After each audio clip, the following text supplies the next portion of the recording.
देखिए question number 6, hexane, pentane and butanes possible isomers are. क्या सही है? ये डी ऑप्शन। हेक्सेन के मैक्सिमम आइसोमर्स कितने हैं? 5। पेंटेन के मैक्सिमम आइसोमर्स हैं 3। ब्यूटेन के मैक्सिमम आइसोमर्स हैं 2। ये कैसे होगा इसको लास्ट में भी हम बताएंगे। आगे बढ़िए।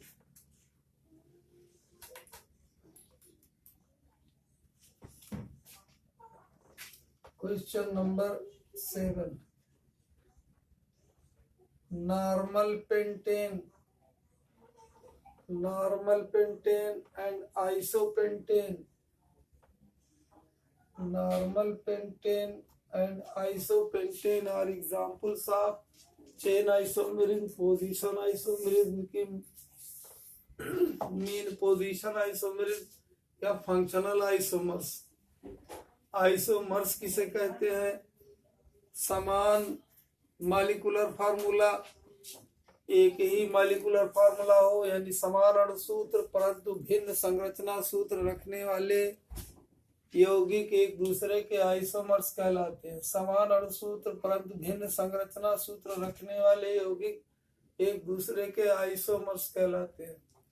तो नॉर्मल पेंटेन देखिए, नॉर्मल पेंटेन 5 पेंटेन माने 5 कार्बन परमाणु, 1 2 3 4 5 कार्बन हो गया। इसको कहेंगे नॉर्मल पेंटेन। कार्बन की 4 संयोजकता, CH3 हो गया, CH2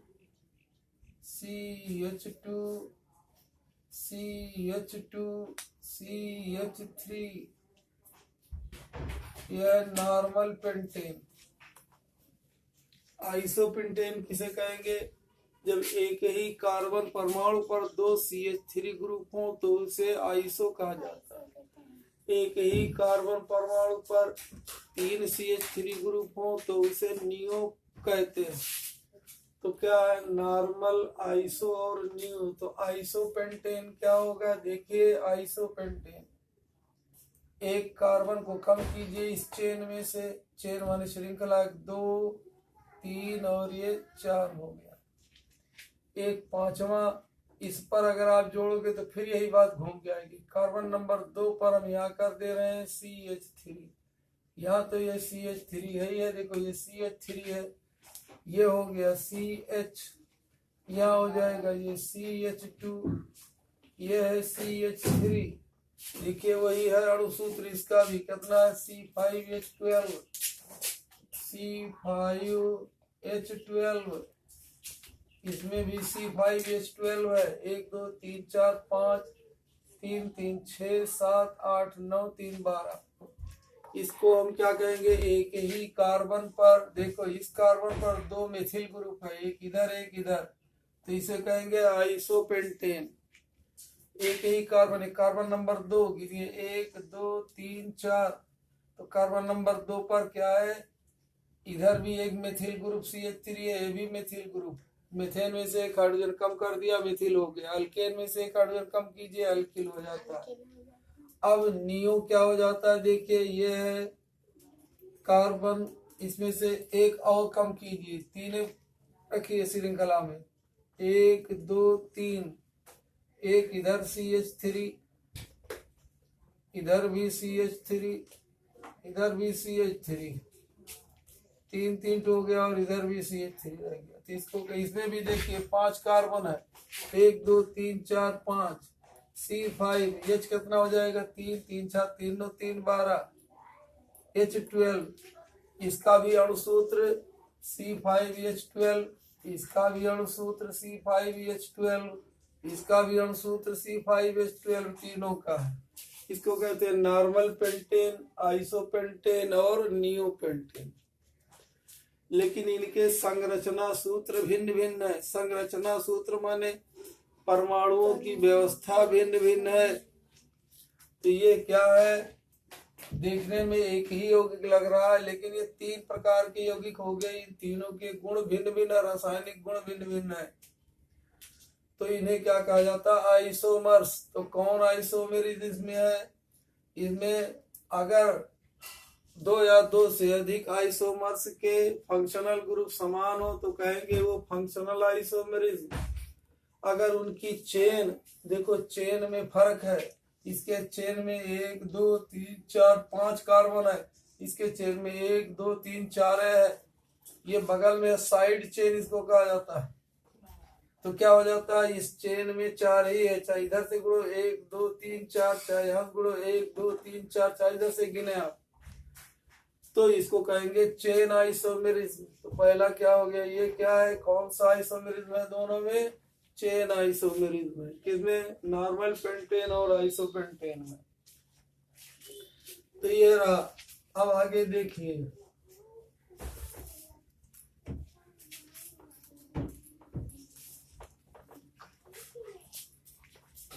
आठवां सवाल, how many covalent bond, how many covalent bond, covalent माने सहसंयोजी बंध, सहसंयोजी बंध, how many covalent bond is present in ethane, ethane में कुल कितने सहसंयोजी बंध है? तो कार्बनिक यौगिकों में आप देख रहे हो सभी सहसंयोजी बंध ही होते हैं। आयनिक बंध और सहसंयोजी बंध। आयनिक बंध किसे कहते हैं? धनायन और ऋणायनों के बीच लगने वाला आकर्षण बल आयनिक बंध कहलाता है, जिसमें एक परमाणु अपने कुछ इलेक्ट्रॉन त्याग कर धनावेशित हो जाता है, दूसरा परमाणु इलेक्ट्रॉन ग्रहण करके ऋणावेशित हो जाता है। अब इन धनावेशित ऋणावेशित के बीच जो आकर्षण बल लगता है उसे आयनिक बंध क्या कहते हैं? आयनिक बंध कहते हैं, इलेक्ट्रोवायलेंट बॉन्ड कहते हैं। दूसरे प्रकार का होता है जब दो परमाणुओं के बीच बराबर की साझेदारी द्वारा ऑक्टेट पूरा किया जाता है, तब उसे कहते हैं कि सहसंयोजी बंध। इस तरह का बंध कार्बन परमाणु में होता है। कार्बनिक यौगिकों में अधिकांशतः यही कोवेलेंट बॉन्ड ही होता है। तो कह रहा है कि एथेन में, एथेन जिसका सूत्र C2H6, इसमें कुल कितने कोवेलेंट बॉन्ड है? तो इसका आप संरचना सूत्र लिखोगे। देखो एथेन है, मेथ हो गया, ये यथ हो गया, 2 कार्बन परमाणु। अब हाइड्रोजन परमाणुओं की संख्या, चूंकि ये एन है, एन माने सभी सिंगल बॉन्ड के द्वारा जुड़े हुए हैं। जब इन होता है, इन में एक डबल बॉन्ड होता है कम से कम। जब आइन हो, जैसे यथेन, यथीन, यथाइन, तो यथ एन है, इसका मतलब सभी सिंगल बॉन्ड द्वारा हाइड्रोजन से जोड़ दीजिए, हाइड्रोकार्बन है ये H H H। देखो यह है एथेन C2H6, कार्बन की 4 संयोजकता है, 1 2 3 4, इस कार्बन की 4 संयोजकता, 1 2 3 4, हाइड्रोजन की एक संयोजकता। अब आइए देखिए एथेन में कुल कितने सहसंयोजी बॉन्ड है? एक ये हो गया, 1 2 3 4 5 6 7, 7 सहसंयोजी बॉन्ड है, 7 कोवेलेंट बॉन्ड है। ये बी ऑप्शन सही है।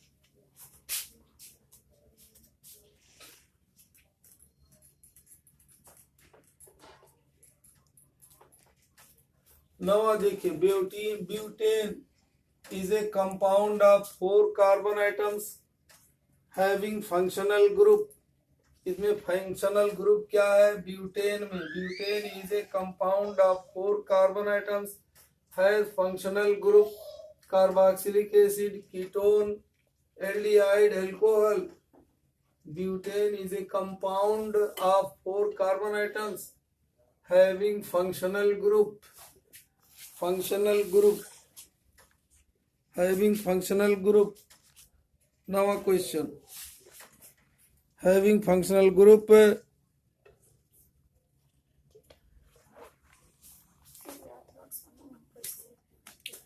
ब्यूटेनोन है, ब्यूटेनोन। देखो ब्यूटेन नहीं, ब्यूटेनोन, देखो ध्यान से, ब्यूटेनोन क्या? ये ब्यूटेनोन, ब्यूटेनोन।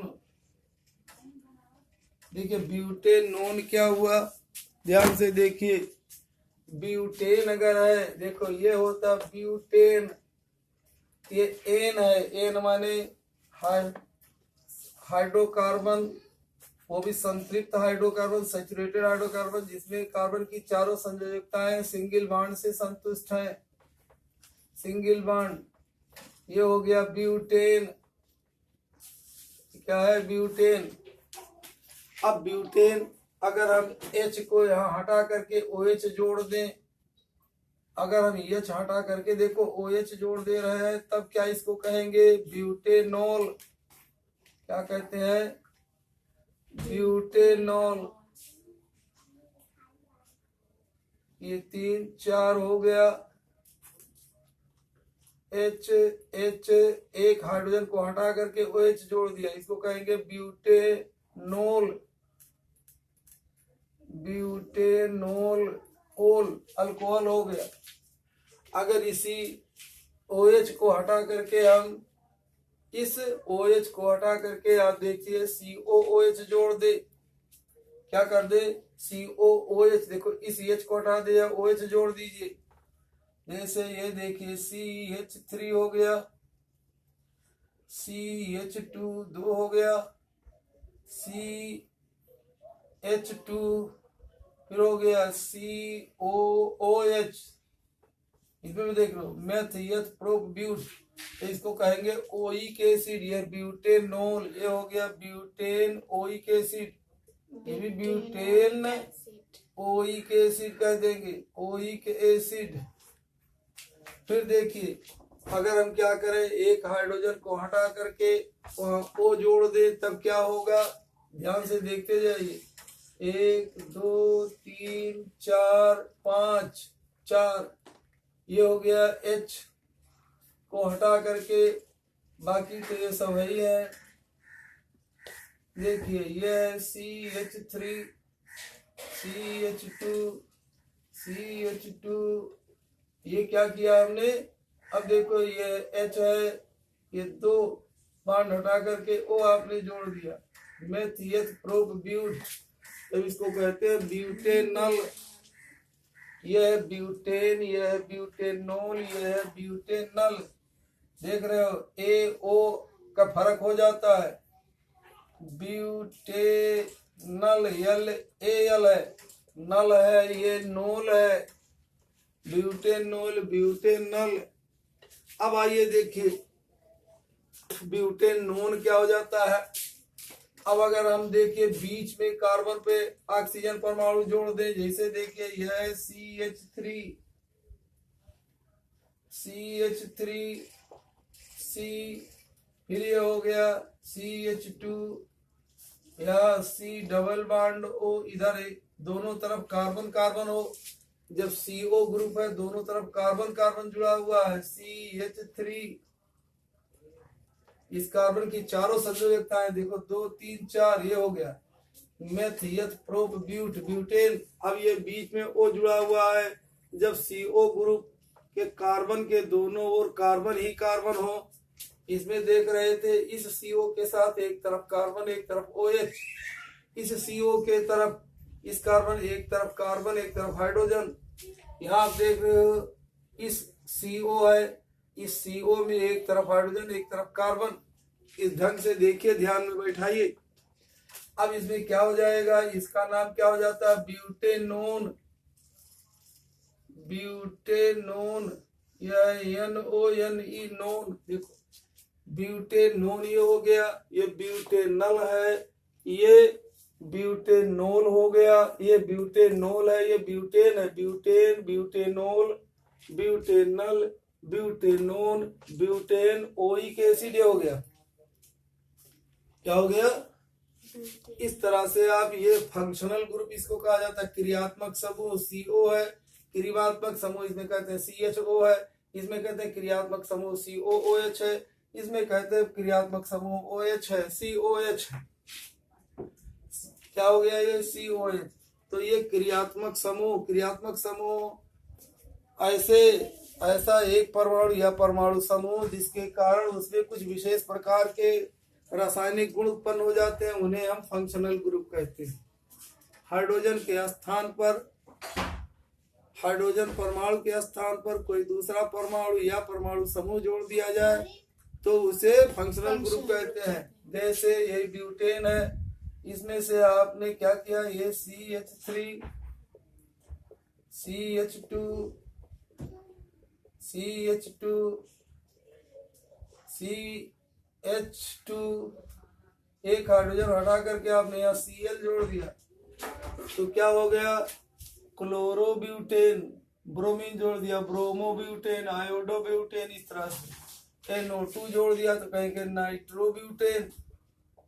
क्या जोड़ दिया, नाइट्रोब्यूटेन। बाकी को ऐसे ही ये CH2 CH2 CH2 CH3 मेथियत prop butane, 4 carbon, तो क्या कहेंगे, nitrobutane, nitro, chloro, bromo, iodo, sulpho, इस तरह से कह देते हैं।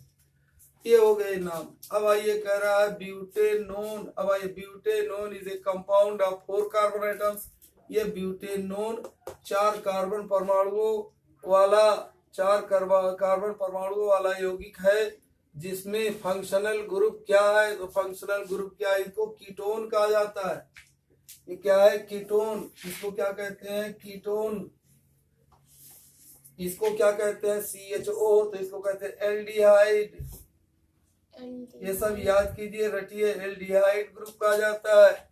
इसको कहते हैं कार्बोक्सिलिक, कार्बोक्सिलिक ग्रुप या acidic group. Carboxylic, carboxylic group. इसको कहते हैं अल्कोहलिक ग्रुप। अल्कोहल OH है तो इसको क्या कहते हैं, अल्कोहल, अल्कोहलिक ग्रुप। इसको क्या कहते हैं, जब H जुड़ा है तो इसको एन अल्केन कहते हैं। डबल बॉन्ड होता तो एल्कीन कह देते, butene, butane, butyne. Double bond अगर होता तो ये है एन, सब सिंगल बॉन्ड है तो कहेंगे ब्यूटेन।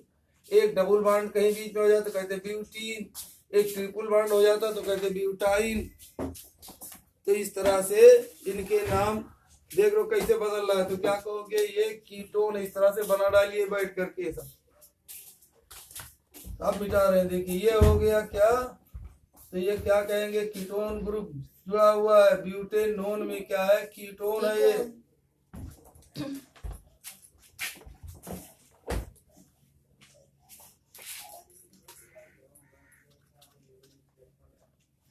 दसवां क्वेश्चन देखिए, व्हाइल कुकिंग, कुकिंग माने खाना बनाना। खाना बनाते समय if the bottom of the vessel, vessel माने बर्तन, अगर बर्तन की पेंदी गेटिंग ब्लैकेंड, काली हो जाती है। गेटिंग, गेट ब्लैक माने काला हो जाना, गेटिंग ब्लैकेंड माने काली हो जाती है। ऑन दी आउटसाइड, बाहरी सतह पर।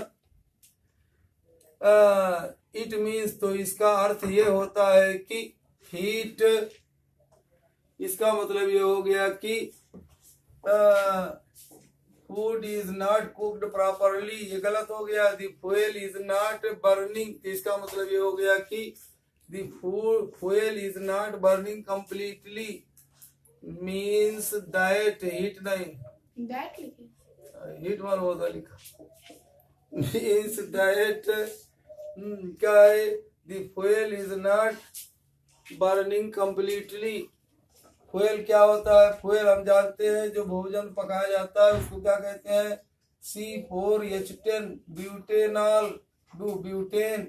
क्या ये C4H10 क्या कहते हैं इसको, ब्यूटेन। इसमें थोड़ा एथेन और प्रोपेन भी मिला रहता है, लेकिन मेन क्या है, ब्यूटेन। तो ये ब्यूटेन ऑक्सीजन के साथ क्रिया करके बनाता है कार्बन डाइऑक्साइड और H2O और plus heat energy delta H, ऐसे लिख देता है। यानी ये एक्सोथर्मिक रिएक्शन है। जितने हाइड्रोकार्बन है सब ऑक्सीजन से क्रिया करके कार्बन डाइऑक्साइड और पानी बनाते हैं और हीट इवॉल्व करते हैं।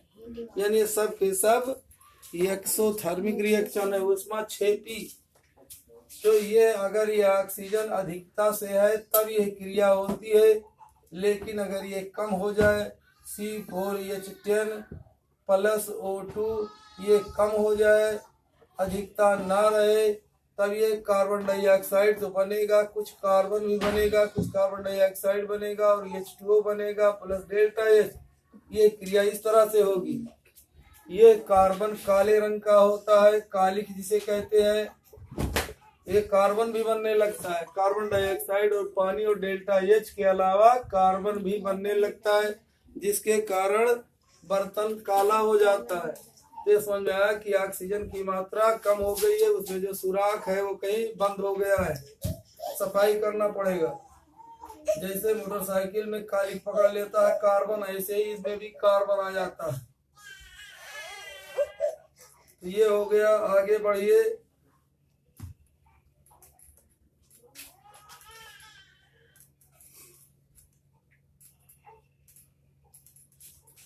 देखिए 11वां question, which of the following is oxidising agent? निम्नलिखित में से कौन सा ऑक्सीडाइजिंग एजेंट है? ऑक्सीडाइजिंग एजेंट कौन है? Acidic potassium dichromate, basic potassium permanganate, A and B, none of these. अब देखिए ये बड़ा ही इम्पोर्टेंट क्वेश्चन है, इनको आप देखिए कैसे होता है। ऐसे यौगिक या ऐसे यौगिकों का समूह जो नवजात ऑक्सीजन उत्पन्न करता हो या ऑक्सीजन परमाणु देता हो, ऑक्सीजन गैस देता हो, उसे हम ऑक्सीकारक कहेंगे। यानी उसमें से ऑक्सीजन स्वयं निकलता हो, स्वयं अवकृत होता है। देखिए कैसे, इस समीकरण को ध्यान से देखिए, बड़ा ही इम्पोर्टेंट है। क्या है ये? Acidic potassium dichromate. Potassium dichromate का पहले फार्मूला जानिए। पोटेशियम का आप जानते हो K+1 चार्ज, डाइक्रोमेट क्या है? क्रोमेट Cr2O7 -2 चार्जेस, इसको कहते हैं डाइक्रोमेट। डाइक्रोमेट जैसा कि आप carbonate CO3 -2 charges, sulphate SO4 -2 charges, C2O4 -2 charges, oxalate carbonate sulphate oxalate, ऐसे ही है क्रोमेट। डाइक्रोमेट क्या है ये? डाइक्रोमेट CrO4 -2 चार्ज, इसको कहते हैं क्रोमेट, इसको कहते हैं डाइक्रोमेट। में दुई क्रोमियम है तो डाइक्रोमेट कह देते हैं। इसमें क्या है? क्रोमियम एक है, तो ये क्या हो जाएगा? CrO4 -1 चार्ज क्रोमेट, इसको कहते हैं डाइक्रोमेट। ये कार्बोनेट, ऐसे ही H बढ़ा देते हैं तो कहते हैं बाइकार्बोनेट।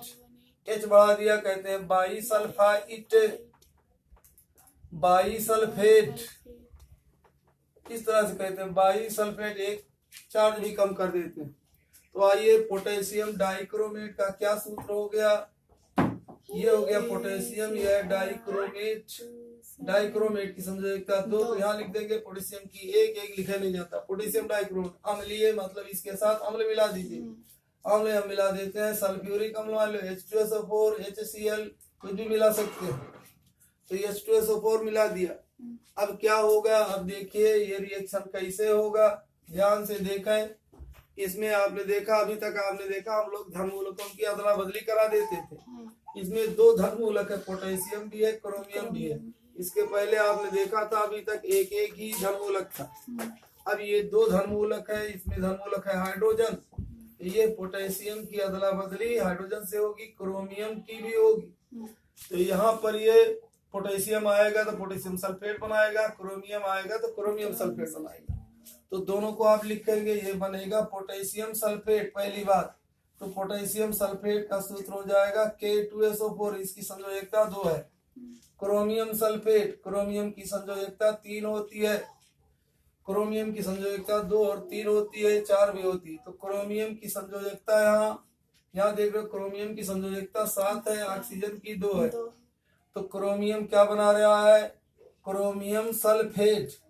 तो Cr2, ये सल्फेट की 2 है, क्रोमियम की 3 है, Cr2SO4 thrice chromium sulphate plus, अब क्या बनेगा? देखो ये दोनों बन गया, ये पोटेशियम यहाँ आ गया पोटेशियम सल्फेट, क्रोमियम आया क्रोमियम सल्फेट। अब आइए ये क्या हो जाएगा? तो क्रोमियम सल्फेट बन गया। अब क्या करेंगे आप? ये दोनों, ये बचा ऑक्सीजन, ये हाइड्रोजन। ये ऑक्सीजन देख रहे हो, ये हाइड्रोजन यहाँ आ जाएगा, ये हाइड्रोजन इस जगह पाया, ये हाइड्रोजन इस जगह पाया, अदला बदली यही हुई धर्मूलकों की। तो जो ये हाइड्रोजन आया तो यहाँ ऑक्सीजन है, हाइड्रोजन ऑक्सीजन ने मिलकर के पानी बना H2O। लेकिन इसमें ऑक्सीजन की मात्रा इतनी अधिक है कि ये और अधिक, ये इसको कहते हैं नवजात ऑक्सीजन, ऑक्सीजन निकल पड़ता है। ये बहुत ही क्रियाशील होता है, यही दूसरी वस्तुओं को ऑक्सीडाइज करता है, उसमें ऑक्सीजन जुड़ जाता है। अब इसको संतुलित कीजिए।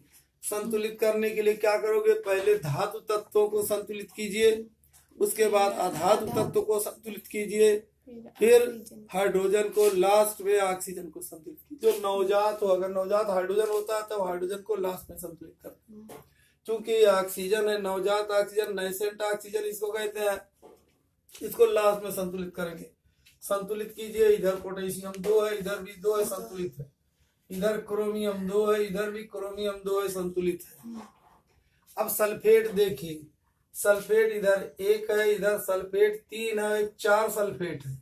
3 से गुणा इसमें भी होगा, 3 एकन्यम 3, और ये है 4 सल्फेट है। 4 सल्फेट तो 4 से यहाँ मल्टीप्लाई कर दोगे 4 टाइम्स। अब बाएं तरफ से संतुलित किया जाता है अंकों को रख करके, तो 4H2SO4। तो सल्फर ये अधातु तत्व था, ये भी संतुलित हो गया।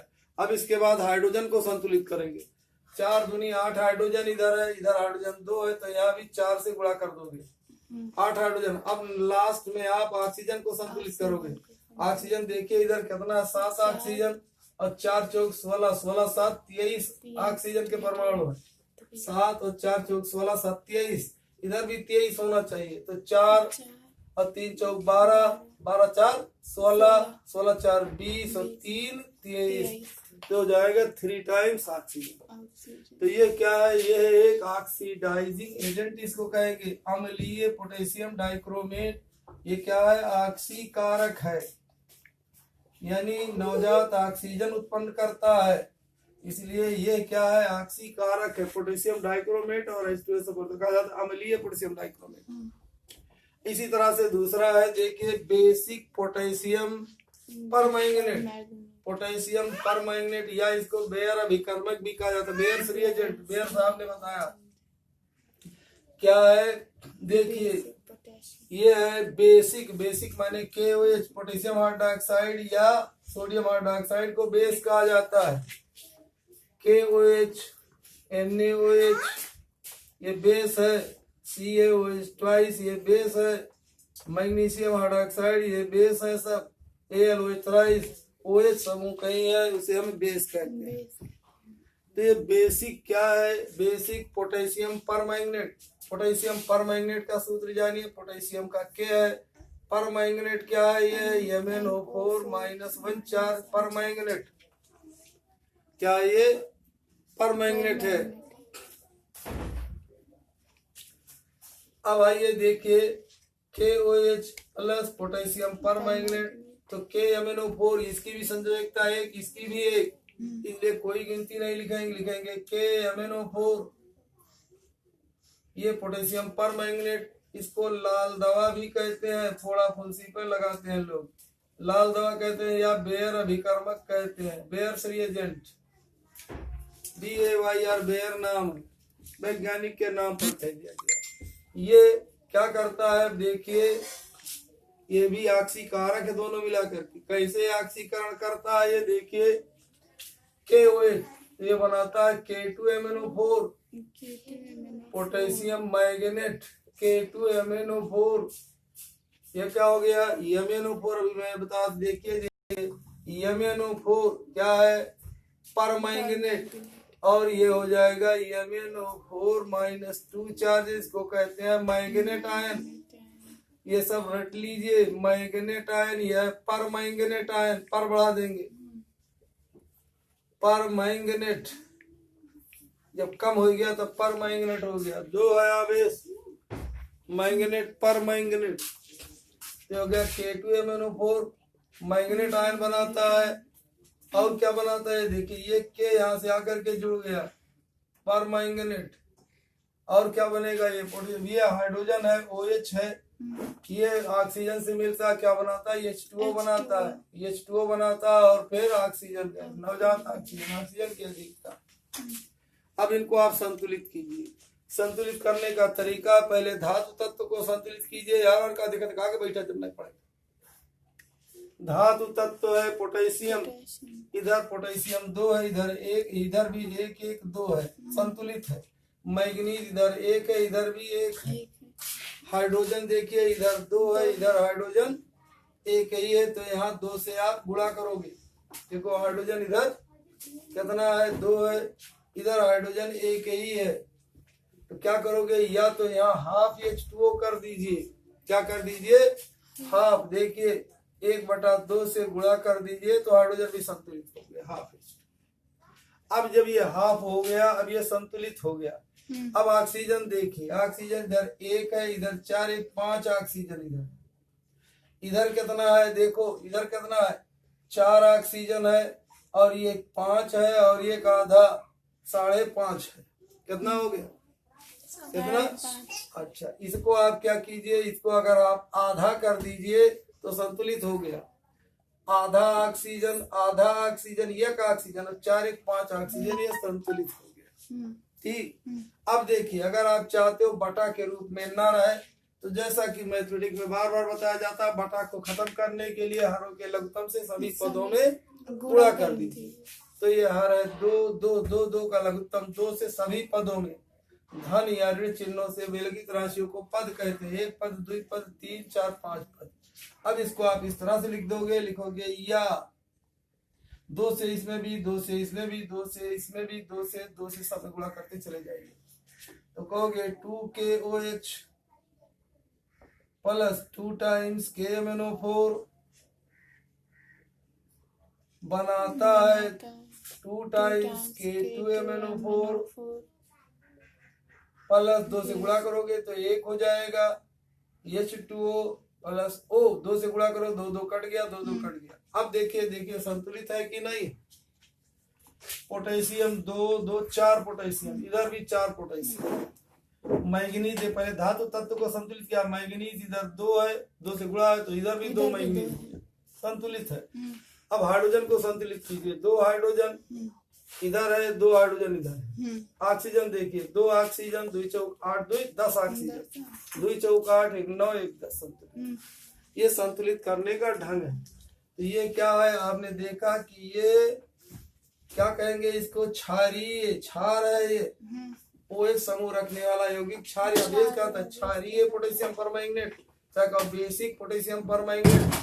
तो बेसिक पोटेशियम परमैंगनेट ये भी ऑक्सीकारक है, क्योंकि नवजात ऑक्सीजन उत्पन्न करता है।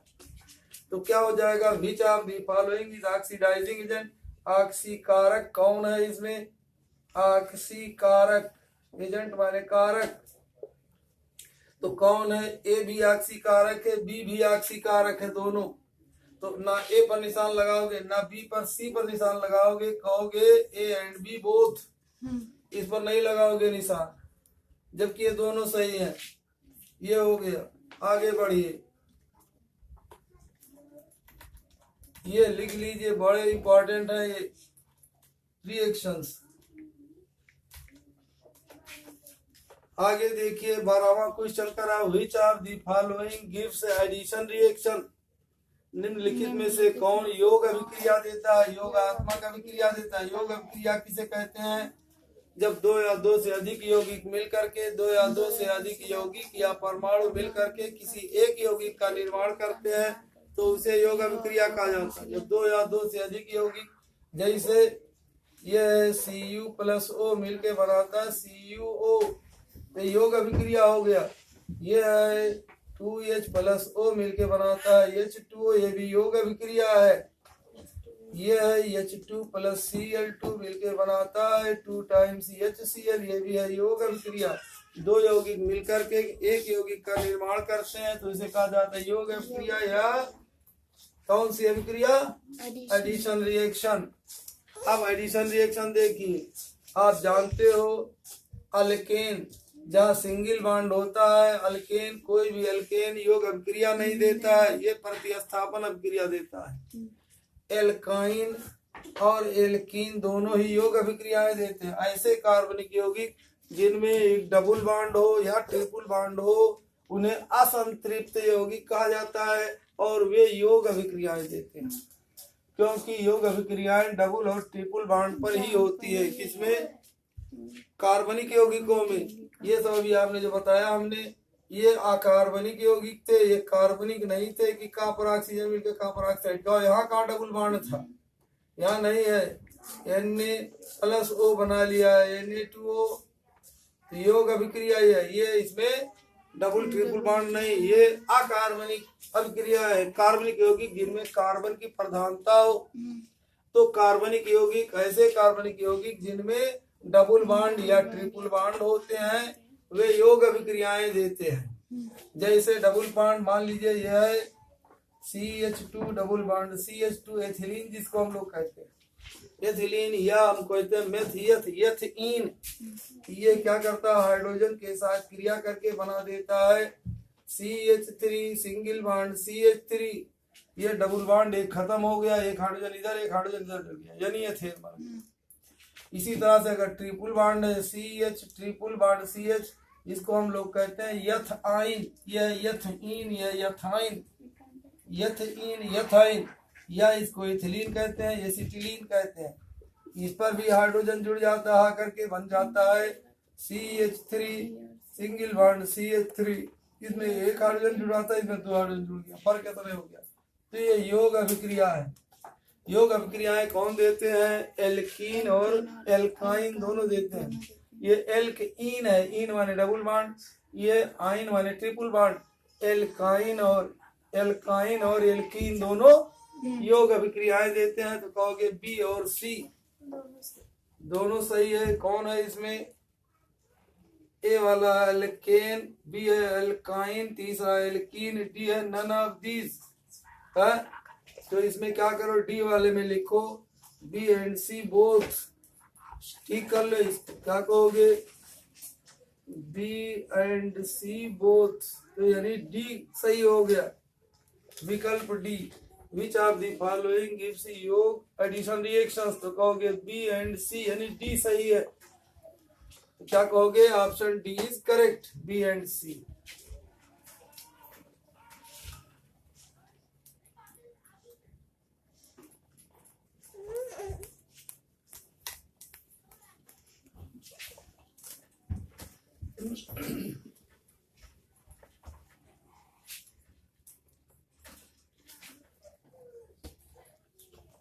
आइए आगे बढ़िए। 13वां है animal fat. Animal fat contain, animal fat जंतुओं की चर्बी, फैट माने चर्बी या तेल, ठीक है।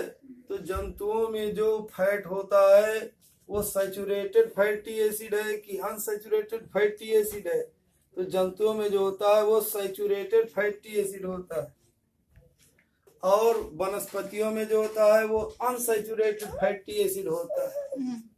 जैसे कि आपने पढ़ा है फैटी एसिड्स क्या है, या कार्बोक्सिलिक एसिड। आपने पढ़ा कि वनस्पति तेल, वनस्पति तेल माने पौधों से प्राप्त तेल। ये प्राप्त तेल क्या होता है, कार्बोक्सिलिक एसिड होता है। इस पर जब हाइड्रोजन गैस आप प्रोवाइड करते हो निकिल चूर्ण की उपस्थिति में, तो वनस्पति घी बन जाता है, वनस्पति घी बन जाती है। ये घी माने चर्बी, समझो एक तरह से। ये वनस्पति तेल था, ये हाइड्रोजन का योग किस पर होगा, ये जो क्या होगा, असंतृप्त होगा। तो ये असंतृप्त होता है, असंतृप्त होता है, इसमें हाइड्रोजन का योग हो जाता है, ये संतृप्त हो जाता है। इस इक्वेशन को आप अपने ध्यान में रखोगे तो ये याद रहेगा। तो ये कहाँ होता है, जंतुओं में पाया जाता है। कौन, जो चर्बी होती है वो संतृप्त होती है, और ये वनस्पति जो तेल होता है असंतृप्त होता है। इसीलिए लोग कहते हैं संतृप्त घी यानी चर्बी ज्यादा हानिकारक होता है, नहीं खाना चाहिए। क्यों नहीं खाना चाहिए, इसका फ्रीजिंग पॉइंट, इसका फ्रीजिंग पॉइंट कितना होता है, देखिए फ्रीजिंग पॉइंट ये 38 डिग्री सेल्सियस होता है। कितना, 38 डिग्री सेल्सियस पर पिघलता है। और ये क्या होता है, ये 34 डिग्री सेल्सियस पर पिघल जाता है वनस्पति तेल। और मनुष्य के शरीर का ताप होता है 37 डिग्री सेल्सियस। तो 37 डिग्री सेल्सियस पर आपने खाया आपके शरीर का ताप 37 और 38 पर ही द्रवित होगा, यानी ठोस रह जाता, चिपक जाएगा हथौड़ी में। तो 38 डिग्री सेल्सियस है इसका है। तो इसलिए क्या है, ये हानिकारक होती है वनस्पति की। पूछा जाता है क्यों नहीं खाना चाहिए वनस्पति की, तो उसका यही कि 38 डिग्री सेल्सियस तक ये जमा रहता है। आप खुद देखते हो, खाना खाते समय अगर आप वनस्पति की डालडा वगैरह खाए हैं, खाना खाने के बाद देखो हाथ में चर्बी चिपक जाती है, उसको पोंछना पड़ता है। घी खाने के बाद आपके ऊपर ठोस नहीं आ जमेगा है, तेल खाने पर तेल लगे रहेगा लेकिन वो ठोस नहीं रहता। जिस तरह से चर्बी जम जाती है, मालूम होता है ठोस जमा हुआ, उसकी वजह यही है। ऐसे ही हमारी हथौड़ियों में जाकर के भी ये चिपक जाता है। तो आइए, animal fat contains saturated fatty acid. अब पूछता अगर वनस्पति तेल, तब कहते अनसैचुरेटेड फैटी एसिड। तो ये हो गया विकल्प ए इज करेक्ट।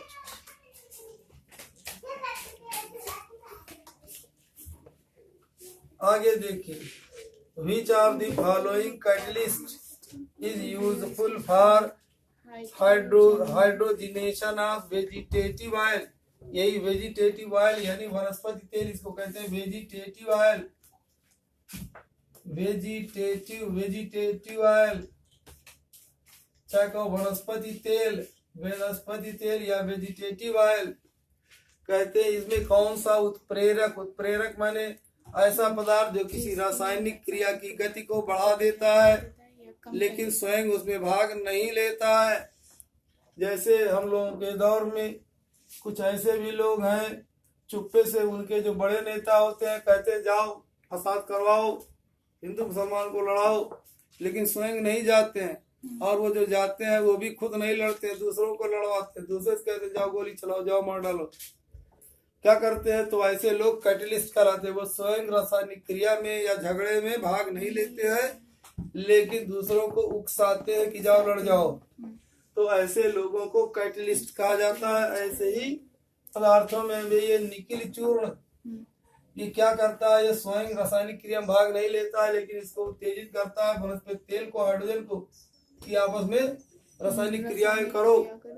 तो कहते हैं क्या, विच of the following catalyst is useful for hydrogenation. Hydrogenation माने हाइड्रोजन का जुड़ना, हाइड्रोजिनेशन कहलाता है।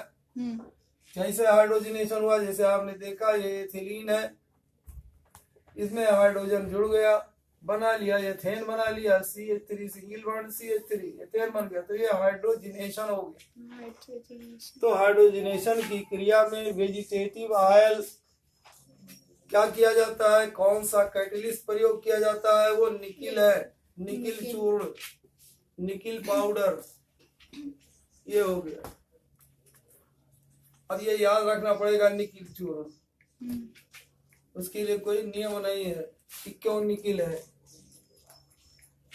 आइए देखिए 15वां, अल्केन रिप्रेजेंट्स। अल्केन क्या कर देते हैं, प्रदर्शित करते हैं, शोज। अल्केन शोज, रिप्रेजेंट्स नहीं कहोगे, shows. Alkane shows displacement reaction, अभी बताया हमने डिस्प्लेसमेंट, ये एडिशन रिएक्शन नहीं देते हैं। कैसे डिस्प्लेसमेंट रिएक्शन, एक याद रखिए, जैसे ये मेथेन है, ये मेथेन को अगर हम मेथेन को सूर्य के धुंधले प्रकाश में क्लोरीन की उपस्थिति में रख दे, ये क्लोरीन गैस है, Cl single bond Cl। Sunlight, ये सनलाइट क्या है, उत्प्रेरक है, समझो। सनलाइट की उपस्थिति में, सूर्य के रोशनी की उपस्थिति में ये क्या होता है, ये हाइड्रोजन यहाँ चलाता है, क्लोरीन यहाँ चलाती है, प्रतिस्थापन हो जाता है। यहाँ योग अभिक्रिया नहीं हो रही कि यहाँ करके क्लोरीन में जुड़ जाए और फिर हाइड्रोजन भी रह जाए, एक हाइड्रोजन निकला तो उसकी यहाँ पर क्लोरीन आया, तो ये क्या बनाता है, देखिए ये CH4 रहा, CH3Cl बन गया, इसका नाम है क्लोरोमीथेन। क्या है, क्लोरोमीथेन। क्लोरोमीथेन चाहे मोनोक्लोरोमीथेन, एक क्लोरीन आ गया। फिर ये मोनोक्लोरोमीथेन, ये H है मोनोक्लोरोमीथेन, फिर ये क्लोरीन से क्रिया करता है इन प्रेजेंस ऑफ सनलाइट। याद कीजिए, बहुत इंपॉर्टेंट क्वेश्चन, सनलाइट की उपस्थिति में। अब कि ये हाइड्रोजन यहाँ चला आता है, क्लोरीन यहाँ चली जाती है, और ये प्लस HCl यहाँ बना, हाइड्रोजन क्लोराइड, ये यहाँ करके HCl बनाया, Cl की जगह। ये क्या बनाया, CH2Cl2 प्लस HCl। ये क्या बनाया, डाई क्लोरोमीथेन इसका ना, ये मोनोक्लोरो था, ये डाई क्लोरोमीथेन, दुई क्लोरीन आ गया तो कहेंगे डाई क्लोरोमीथेन। मिथेन मिथेन हर एक में रहेगा। फिर ये क्या करता है, CH2Cl2 डाई क्लोरोमीथेन, फिर सनलाइट से क्रिया कर, सनलाइट की उपस्थिति में क्लोरीन से क्रिया करता है। सनलाइट क्या बनाता है, CHCl प्लस HCl, यह ट्राई क्लोरोमीथेन, ट्राई क्लोरोमीथेन क्या है, CHCl3, इसको क्या कहेंगे, CHCl3, या इसको क्लोरोफार्म भी कहा जाता है। हाँ, बड़ा तीव्र निश्चेतक होता है। ट्रेनों में लोग क्लोरोफार्म सुखा करके लूट लेते हैं यात्रियों को। बहुत बड़ा ऑपरेशन करना होता है डॉक्टरों का, छोटा ऑपरेशन है तो ईथर से इस्तेमाल किया जाता है, लेकिन बहुत बड़ा ऑपरेशन करना हो तब क्लोरोफार्म का ऑपरेशन इस्तेमाल किया जाए, क्लोरोफार्म कहलाता है, ट्राई क्लोरोमीथेन या क्लोरोफार्म। फिर है, अभी एक हाइड्रोजन मौजूद है, फिर ये क्रिया करता है। क्या क्रिया करता है, देखिए, जब तक ये चारों हाइड्रोजन समाप्त नहीं हो जाते तब तक ये क्रिया करता रहता है। ये क्रिया करता है फिर किससे, क्लोरीन से। Cl single bond Cl sunlight की उपस्थिति में, सूर्य की रोशनी की उपस्थिति में, धुंधले सूर्य का प्रकाश, तीव्र सूर्य का प्रकाश नहीं। फिर क्या बनाता है, CCl4 कार्बन टेट्राक्लोराइड, तो कहते हैं कार्बन टेट्राक्लोराइड प्लस HCl। ये कार्बन टेट्राक्लोराइड ये लिक्विड के रूप में होता है, जिसे जंतुओं के पेट में कीड़े पड़ जाते हैं तो इसको पिलाने से वो कीड़े मर जाते हैं। कार्बन टेट्राक्लोराइड जिसको कहते हैं, कार्बन टेट्रा, 4 कार्बन हो गया। अब अगर यही मीथेन है, देखिए मीथेन 4 कार्बन परमाणु है, 4 कार्बन परमाणु है। ये क्लोरीन की उपस्थिति में क्रिया करता है। अगर का स्कॉर्चिंग सनलाइट, स्कॉर्चिंग सनलाइट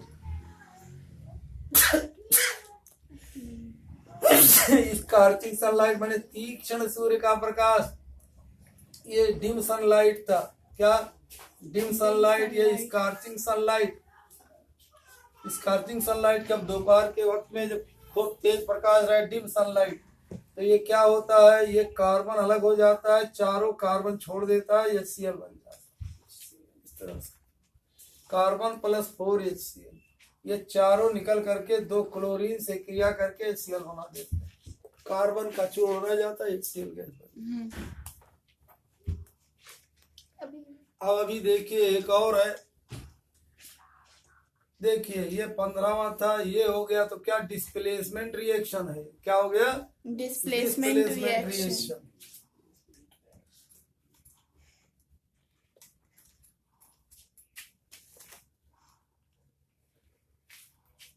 अब आइए देखिए, CH4 प्लस Cl2 सनलाइट की उपस्थिति में बनाता है CH3Cl प्लस HCl।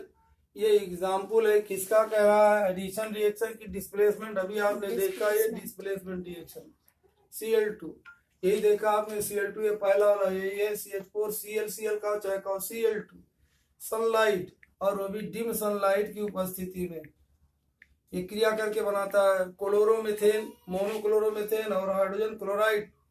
क्या बनाता है, hydrogen chloride is an example of addition reaction. ये हो गया। 17वां देखिए,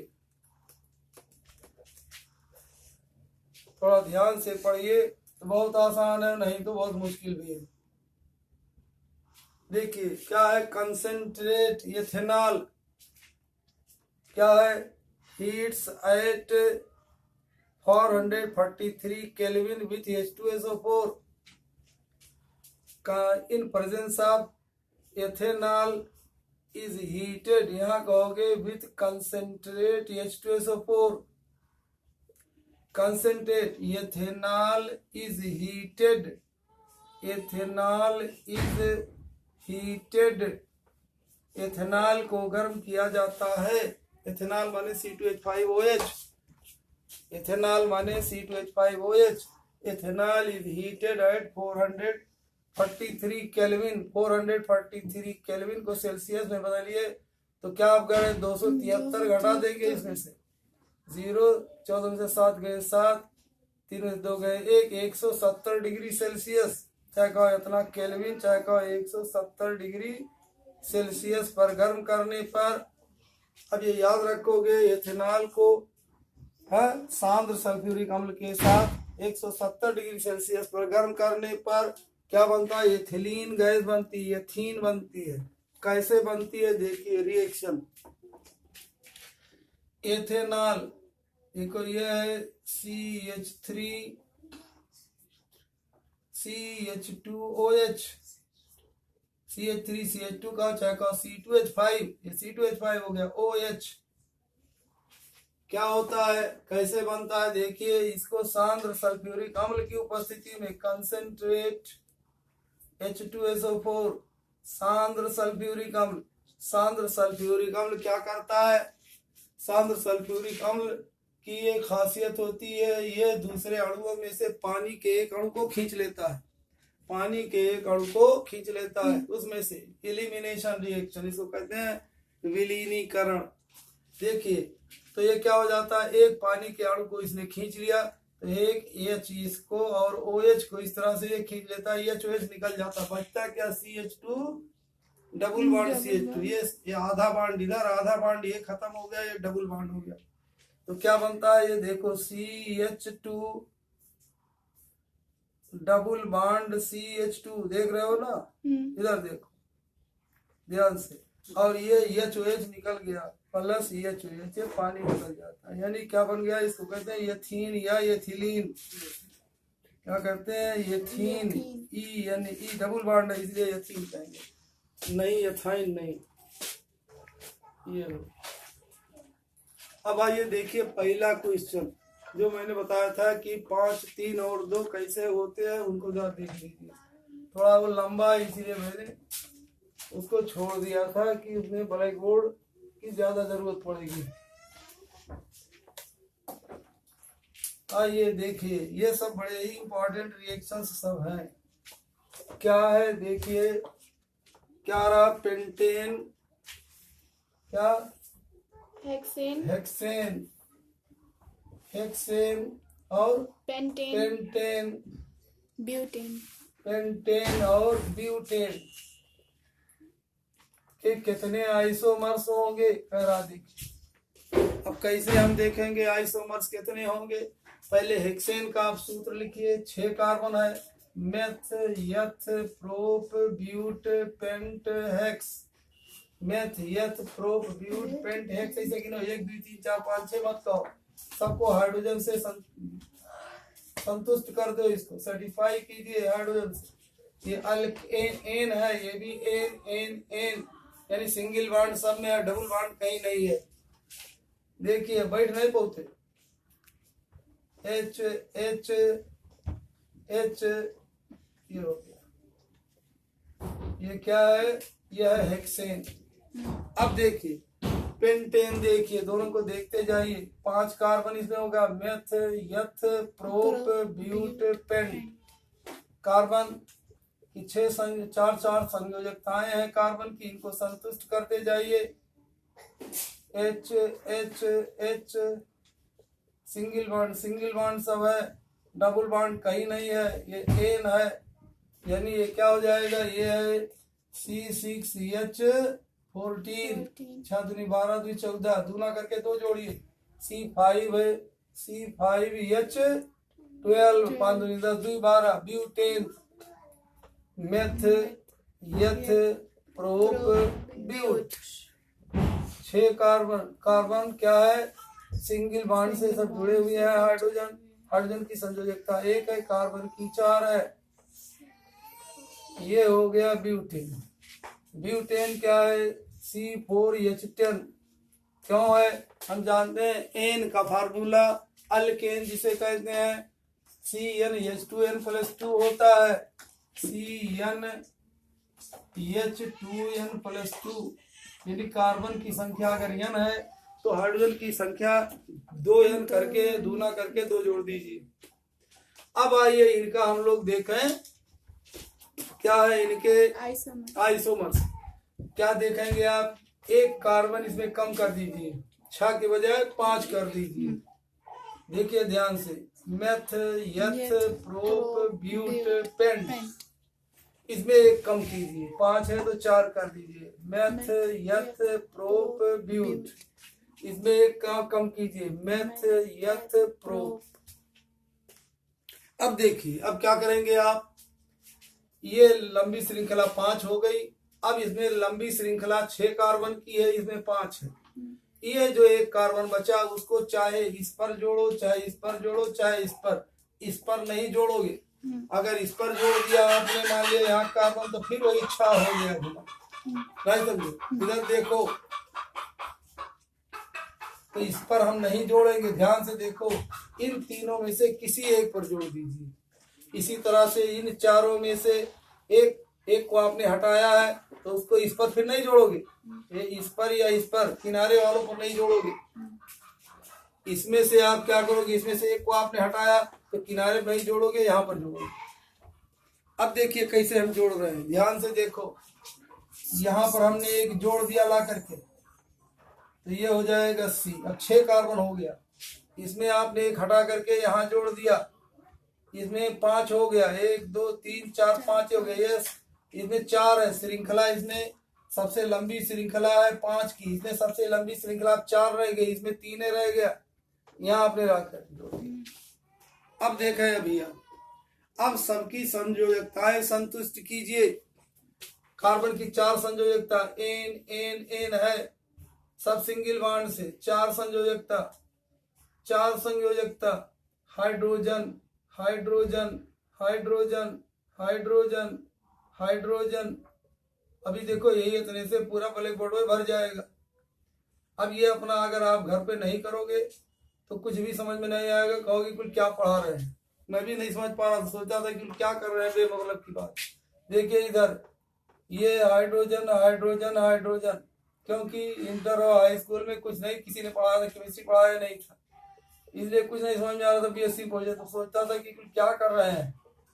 देखिए तो अगर आप यहाँ आपको नहीं जानकारी रहेगी तो इंटर में कुछ भी समझ में नहीं आएगा, ना BSc में समझ में आएगा। देखिए ये हो गया।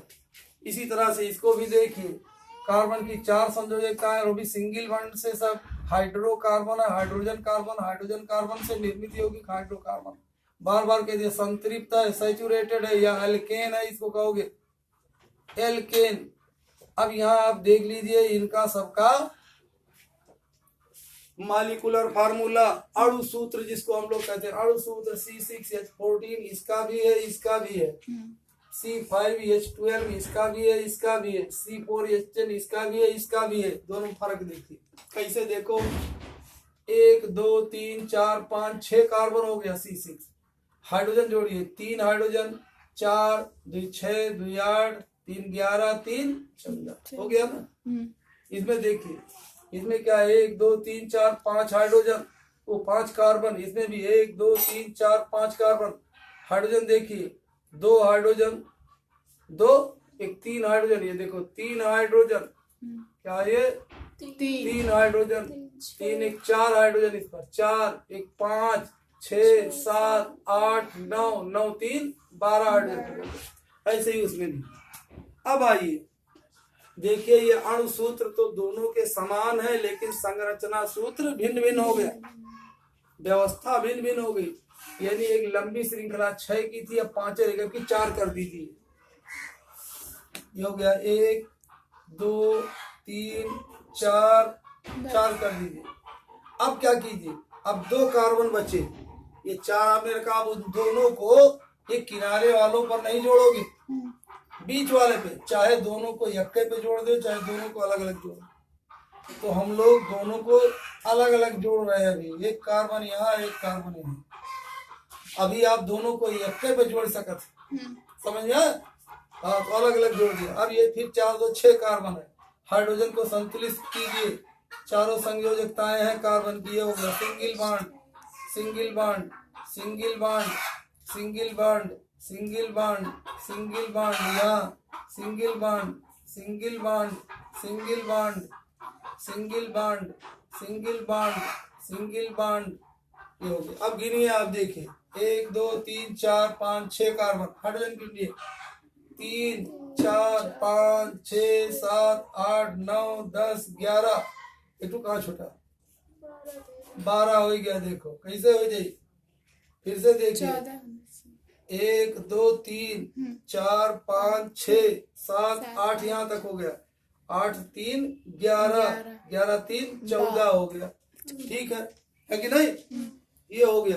यानी देख रहे हो, इसका भी अणुसूत्र वही, इसका भी अणुसूत्र यही, इसका भी अणुसूत्र C6H14, लेकिन संरचना सूत्र भिन्न भिन्न है, तो ये आइसोमर हो गए। अब आइए देखिए, इस तरह से आपने इसमें 4 किया था, अब 3 कीजिए, 1 2 3 मेथियत प्रो।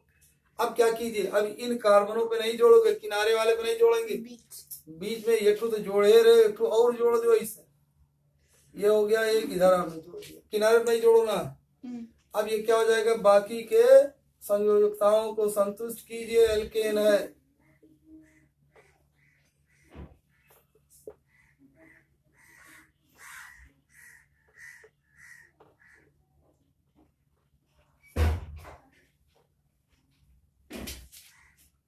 देखो कैसे, अब यहाँ देखिए, गिनिए 1 2 3 4 5 5 है ना, C5H12 होना चाहिए। तो 3 3 6 3 9 3 12 हो गया। C5H12 तीनों का संरचना सूत्र एक समान है। संरचना सूत्र में अणुसूत्र समान है।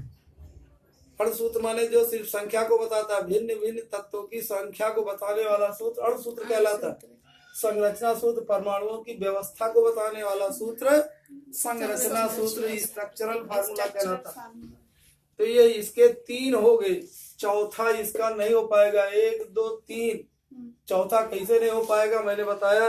ये जो 3 कार्बन परमाणु बचे, 2 को आपने निकाला, तो अगर आप ये किनारे वाले पे नहीं जोड़ सकते, उन दोनों को मजबूरन ही एक के जोड़े थे, तो 4 हो गया, 5वां नहीं, 3 के बाद चौथा नहीं हो पाएगा, है कि नहीं? तो इसके कुल कितने हो गए, 3 आइसोमर हो। इसको देखिए, यहाँ पर ब्यूटेन था, इसके कई टू हो गए, इसके केवल 2 हो गए। कैसे, देखो, ये एक आपने 4 के बजाय 3 किया, उसमें से एक को ला करके यहाँ बीच में किनारे वाले पर नहीं जोड़ना। फिर से देखिए, ये किनारे वाले पर नहीं जोड़ना है, न इस पर न इस पर। अब एक के कार्बन बचा, तो एक आपने इस पर जोड़ दिया, तो 2 हो गया, बस खत्म। नहीं समझो? तो अब ये क्या हो जाएगा, इसमें केवल 2 आइसोमर है, इसके कुल 3 आइसोमर है। कितने हो गए, 3 आइसोमर्स हो गए।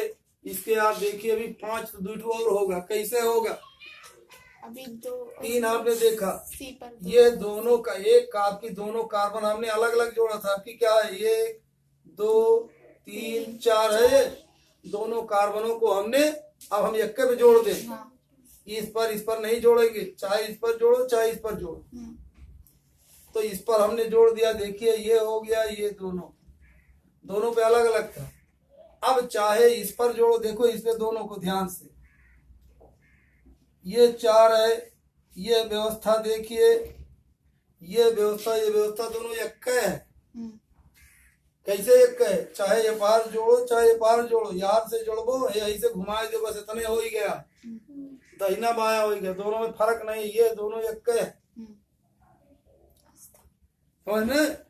तो इसका एक हो जाएगा, दोनों पे आपने जोड़ा, तो ये हो गया, एक पे जोड़ दिया, ये हो गया CH3 या CH3, CH2 ये हो गया CH3। कार्बन की 4 संयोजकता होना चाहिए। अब देखिए, इसका और एक हो जाएगा। कैसे हो जाएगा, अब देखिए इसमें 4 कार्बन था, आपकी 3 ही कर दीजिए। 3 से कम अगर है तब उसका, नहीं अगर कार्बन परमाणु 3 से कम है तो उसका क्या होगा? आइसोमर आइसोमर नहीं होगा, कोई आइसोमर नहीं होगा। 3 से कम कही दियो तब नहीं हुई पाई। दोनों किनारे में पढ़िए तो कहाँ से आइसोमर में? इसमें 3 6 होना था ना, तो 3 ये रह गया, 3 और है। अब 3 कहाँ जोड़ोगे? देखो इस पर आपने ये 2 जोड़वे किए रहो। ये क्या रहा? 2 रहा ना? नहीं, हाँ 2 रहा कि 3 हो जाएगा। 3 3 6 ये 4, 1 2 3 4। आपने एक पर ये जोड़ दिया तो एक पर ये 4 है ना, तो 2 जोड़ा, 1 3 हो गया, 3 बचा। ये 4 था, 4 में से 2 पर आपको जोड़ना था तो 1 1 दोनों पर इस पर जोड़ दिया। अब 1 पे दोनों जोड़ दीजिए, ये दोनों 1 हुआ कि कार्बन के 4 है और ये 2 6 हो गया। आपकी कार्बन के 3 है तो बाहर 3 हो गया। तो एक कहाँ आप जोड़ेंगे? ऊपर वाले सी पर। इस पर जोड़िए, यहाँ पर सी जोड़िए, और एक और कहाँ जोड़ोगे? सी पर ऊपर वाले। 1 2 3 4 ऊपर वाले पर है, यहाँ जोड़ दीजिए। तो ये क्या हो जाएगा? देखो कैसे हो जाएगा? 1 2 3 4, 1 2 3 इधर से हो गया। अच्छा हो गया ना? 1 2 3 4 5 6 हो गया। अब क्या कीजिएगा? अब इसमें अब हाइड्रोजन की संख्याओं को रखिए। तो ये हो गया CH3, 3 इस पर जोड़ दिया, इस पर 3 जोड़ दिया, इस पर 3 जोड़ दोगे, फिर इस पर 3 जोड़ दोगे, इस पर 2 ये जुटेगा, है नहीं? क्योंकि यार से है तो ये CH। अब देखो इसमें कुल कई कार्बन हो गया? 3 3 6 3 9 3 12 और 2 14 है क्या? C6 एक 40 रह गया। तो ये एक हो गया, कुल कई हो गया? 1 2 3 4 5। अब वो चाहे इस तरह जोड़ो, ये इसको इस तरह भी 3 कार्बन हो गया, एक इधर से कार्बन जोड़ा, यहाँ इसे कर दिया। चाहे ये नीचे कलंगियां जोड़ो, चाहे ऊपर कलंगियां, दोनों एक के बतिया भाई। CH3 ये CH2 ये CH3, यहाँ H है, ओ यहाँ इधर भी CH है, कौन है? 3 3 6, ये CH3 है। ये ऊपर नीचे ऐसे कही दिया गया, सिर्फ फर्क ये होगा ऊपर वाला नीचे वाला ऊपर होगा। तो ये दोनों एक ही है। तो ये 5 आइसोमर इसके हो गए, इसके 3 हुआ, इसके 2। ठीक है। बड़ा लंबा लगा पूरा ब्लैक बोर्ड एक क्वेश्चन के लिए भरेंगे।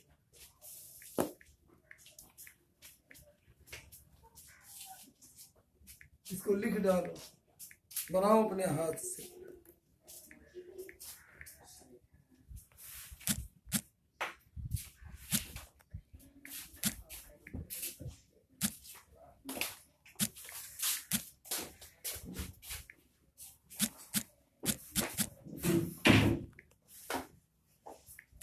भैया का बना डाल पहले, हाँ बार बार बनाओ तभी यही नहीं आई भाई।